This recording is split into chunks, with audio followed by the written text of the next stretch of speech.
Everyone, welcome to मां Saraswati classes. आज lecture number 4 है बेसिक इलेक्ट्रिकल इंजीनियरिंग का, और लेक्चर नंबर 4 के अंदर हम लोग डिपेंडेंट सोर्स के बारे में स्टडी करेंगे। तो डिपेंडेंट सोर्स सबसे पहले जानेंगे कि किसे बोला जाता है। तो ऐसे सोर्स जिनका मैग्नीट्यूड जो होता है वो जिस सर्किट में लगे हों उस सर्किट के किसी भी पैरामीटर पर या किसी भी ब्रांच में फ्लो करने वाली करंट या किसी भी ब्रांच के क्रॉस जो वोल्टेज है उसके ऊपर डिपेंड करता हो, तो उस प्रकार का जो सोर्सेज आपका होता है वो क्या कहलाता है? डिपेंडेंट सोर्स कहलाता है। और डिपेंडेंट सोर्स का सिंबल मैंने बताया था कि आपका डायमंड शेप का होगा, ठीक है ना। तो डिपेंडेंट सोर्स हम लोग जान गए कि किसे बोला जाता है। अब डिपेंडेंट सोर्स भी आपके जो है कई प्रकार के होते हैं। डिपेंडेंट सोर्स आपके क्या होते हैं? कई प्रकार के होते हैं। जैसे एक एक करके आपको बताते हैं। जैसे आपका voltage controlled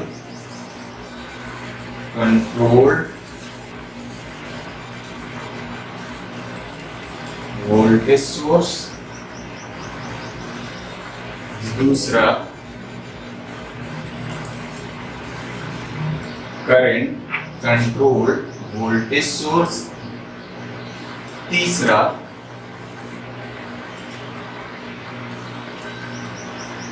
current controlled current source,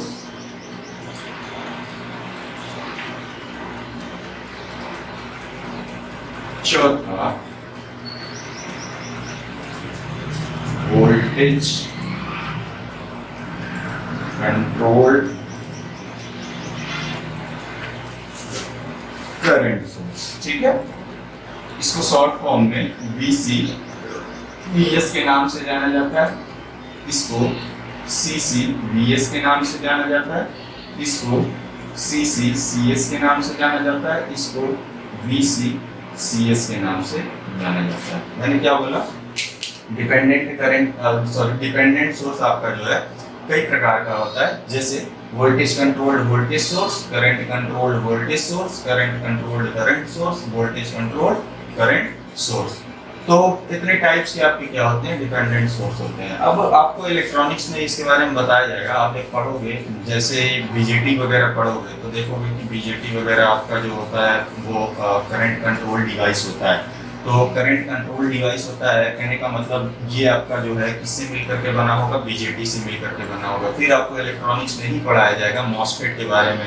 तो मॉसफेट के बारे में जब पढ़ाया जाएगा तो उसमें आपको बताया जाएगा कि जो मॉसफेट होता है वो वोल्टेज कंट्रोल डिवाइस होता है। तो यहाँ पर जो भी वोल्टेज कंट्रोल्ड वाला होगा वो आपका किससे मिलकर के बना होगा? मॉसफेट से मिलकर के बना होगा, ठीक है। तो अब देखिए, ये वोल्टेज कंट्रोल्ड वोल्टेज सोर्स, जैसे फॉर एग्जांपल एक छोटी सी सर्किट में लेकर के चल रहा हूँ, इसमें आपको इजीली समझ में आ जाएगा।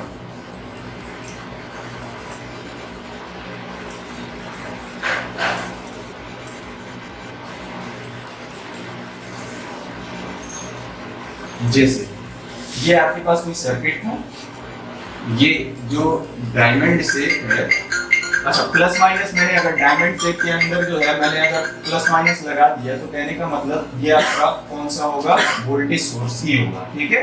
अब यहाँ पर मान लीजिए लिखा है AI0 लिखा है, तो AI0 कहने का मतलब क्या? और इस वाले ब्रांच में फ्लो करने वाली करंट क्या है? I0 है। तो देखिए यही जो आपका वोल्टेज सोर्स ये जो आपका दिख रहा है जो कि कैसा है? डिपेंडेंट वाला है। और डिपेंडेंट में और किससे कंट्रोल हो रहा है? I0 से कंट्रोल हो रहा है, मतलब करंट से कंट्रोल हो रहा है। तो कहने का मतलब क्या कि आपका ये कौन सा होगा? करंट कंट्रोल्ड वोल्टेज सोर्स होगा। समझ पा रहे हो? उसी प्रकार अगर मैं यहाँ पर क्या लिख दिया होता? V0 लिख दिया होता, मतलब क्या? ये कोई भी एक ऐसी ब्रांच रही होगी प्लस माइनस, और यहाँ पर जिसके क्रॉस वोल्टेज कितना होगा? V0 होगा। मतलब क्या? ये एक ऐसा सोर्स है जो इसके क्रॉस, मतलब इस ब्रांच में जो ये जो आपका इस ब्रांच में जो पैरामीटर है उस पैरामीटर के क्रॉस वोल्टेज है उसके ऊपर क्या कर रहा है? डिपेंड कर रहा है। मतलब ये अगर बदलेगा तो ये इसका भी वैल्यू क्या कर जाएगा? मैग्नीट्यूड भी क्या कर जाएगा? बदल जाएगा। इस वजह से इसे क्या बोला जाता है? डिपेंडेंट सोर्स का नाम दिया जाता है, ठीक है। और जिसके कारण बदलता है इसीलिए उसको उसी बेस पे, जैसे ये यहाँ वोल्टेज के ऊपर क्या कर रहा है, डिपेंड कर रहा है, तो इसीलिए बोला गया वोल्टेज कंट्रोल। और कौन सा सोर्स है, वोल्टेज सोर्स है, तो इस वजह से ऐसा नाम दिया गया है। इसमें सवाल भी आपको करवाए जाएंगे। तो इस तरीके से, तो कहने का मतलब आपको यहाँ पर जो इसका शेप दिखेगा वो आपको कैसा दिखेगा, इस वाले का, पहले वाले का जो शेप आपको दिखेगा वोल्टेज कंट्रोल वोल्टेज सोर्स का, वो डायमंड शेप ही रहेगा, डायमंड शेप रहेगा। प्लस माइनस अगर लगा हुआ है तो वो सिंपल जो है वोल्टेज सोर्स का है। अगर मैंने यहाँ पर ए वी नॉट लिख दिया तो कहने का मतलब कि वोल्टेज कंट्रोल्ड वोल्टेज सोर्स है, ठीक है। फिर अगर करंट वाला, तो करंट क्या चीज, डायमंड शेप के अंदर क्या है, यहाँ पर प्लस माइनस लिख दूं और यहाँ पर मैं क्या लिख दूं, बी और क्या आई नॉट, बी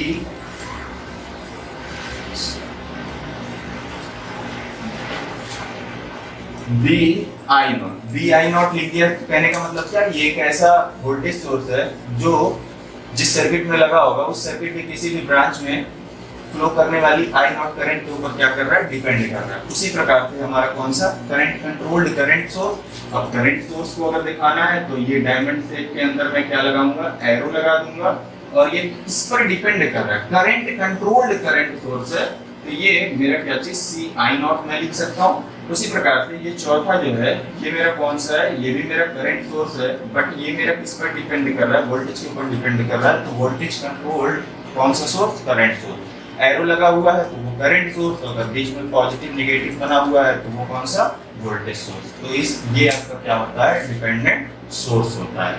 तो इस तरीके से मैंने आपको क्या बताया, डिपेंडेंट सोर्स के बारे में बताया, और इसे आप अच्छे तरीके से पढ़िएगा क्योंकि एग्जाम में इनसे क्वेश्चंस आते हैं। अब देखेंगे, अब हम लोग देखेंगे कि सोर्स का ट्रांसफॉर्मेशन, मतलब जो है अगर एक वोल्टेज सोर्स है तो उसको करंट सोर्स में बदलेंगे तो कैसे बदला जाएगा, और अगर करंट सोर्स है तो उसको वोल्टेज सोर्स में बदलना हो तो किस प्रकार से बदला जाएगा।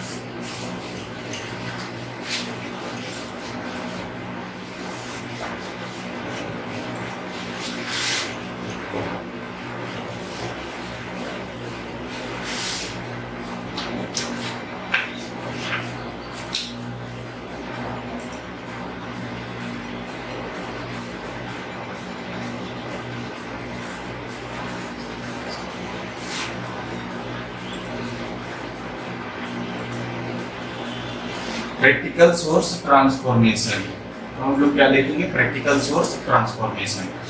कहने का मतलब ये आपका मान लीजिए एक वोल्टेज सोर्स है, प्रैक्टिकल वोल्टेज सोर्स है, इस तरीके से दिया हुआ था, ये मेरा प्रैक्टिकल वोल्टेज सोर्स था, ये मेरा VS था, ये मेरा RS था, ठीक है, और यहाँ लोड के क्रॉस जो टर्मिनल वोल्टेज था वो मेरा कौन सा था, VL था, ठीक है।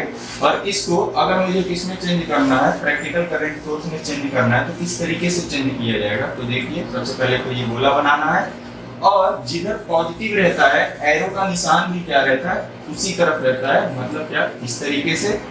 और यहाँ पर अब इसका भी तो इंटरनल रेजिस्टेंस पैरेलल में लगा होगा, तो यहाँ पैरेलल में मैंने लगा दिया।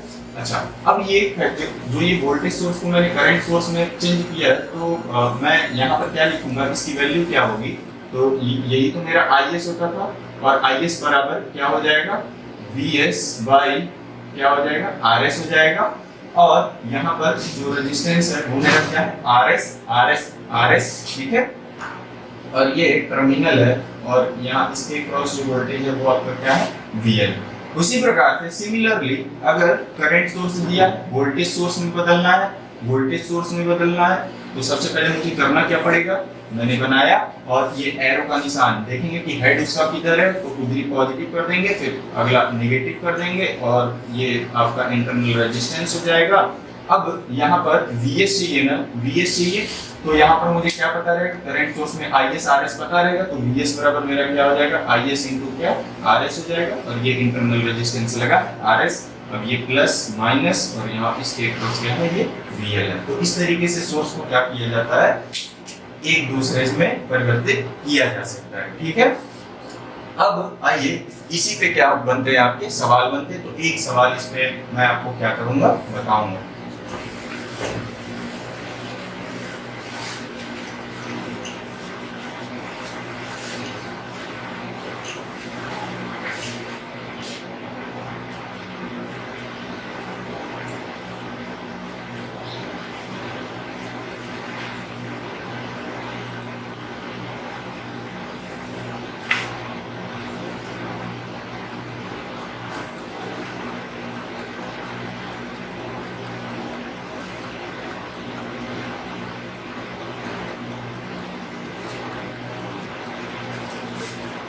तो ये आपका सवाल है और इसे जो है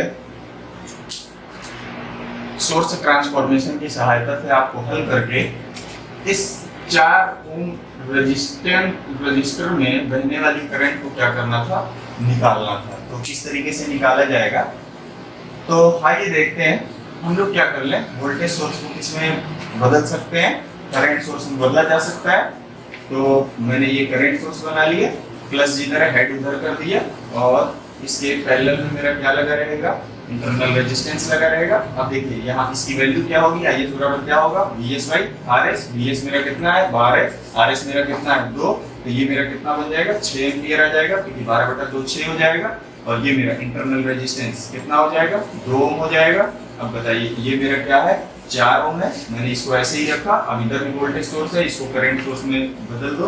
तो जैसे ही आप करंट सोर्स में इसको बदलोगे तो आपको यहाँ पर क्या मिल जाएगा भाई, बताओ यहाँ पर आपको क्या मिलेगा। उसी प्रकार से इसका वैल्यू के 6 बटा कितना हो जाएगा 3, तो यानी कि कितना हो जाएगा 2 एम्पियर हो जाएगा। और इसके पैरेलल में रेजिस्टेंस आपका कितना हो गया 3 ओम हो गया। ठीक है, अब देखो, अब यहाँ से इनको ये 2 एम्पियर और ये 6 एम्पियर दोनों मिलेंगे। दोनों मिल करके जो है मैं एक ही क्या कर सकता हूँ, बना सकता हूँ, एक ही बना दूंगा। तो ये मेरा कितना हो जाएगा 6 और 2, क्योंकि दोनों का डायरेक्शन एक ही है, 8 एम्पियर लिख दिया। और 3 और 2 ये दोनों के दोनों किसमें, पैरेलल में। देखो ना, सिर्फ और सिर्फ इसमें मुझे निकालने हैं, बाकी इन सबको मैं क्या कर सकता हूँ, एक साथ पलट सकता हूँ, रख सकता हूँ।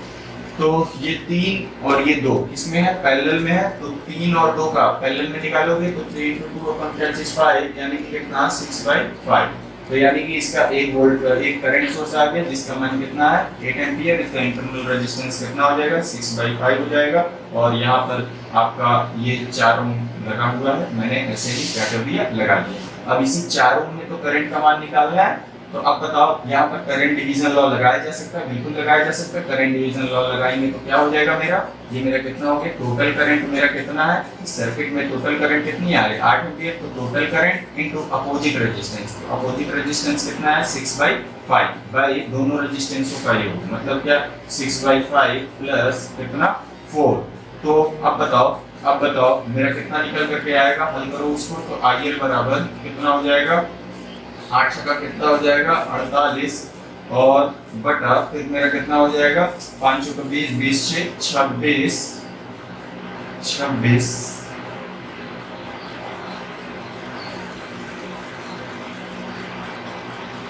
हाँ तो ठीक है, तो अब इसको हल कीजिए। अब जैसे ही आप इसको हल करोगे तो कितना आ जाएगा 1.8 और क्या एम्पियर। तो ये आपका 4 ओम में कितनी करंट फ्लो करेगी 1.8 एम्पियर। तो इस तरीके से आप क्या कर सकते हो, इजीली सॉल्व कर सकते हो। और चाहो तो आप KVL KCL से आप चेक कर सकते हो कि क्या आंसर ये सही आया है या फिर नहीं आया है। सेम ही आंसर आपके आएंगे, चाहे जितने भी करंट सोर्स से करें, करंट सोर्स को वोल्टेज सोर्स में बदलें, वोल्टेज सोर्स को करंट सोर्स में बदल करके किया जाए, तो आंसर क्या आएंगे आपके सेम आएंगे। तो इस तरीके से एग्जाम में आपको क्वेश्चंस मिलेंगे और बहुत ही सिंपल टाइप के क्वेश्चंस मिलते हैं, तो आप लोग लगा सकते हैं। तो ये आज आपका जो है ट्रांसफॉर्मेशन ऑफ सोर्स कंप्लीट हो चुका है। Thank you very much.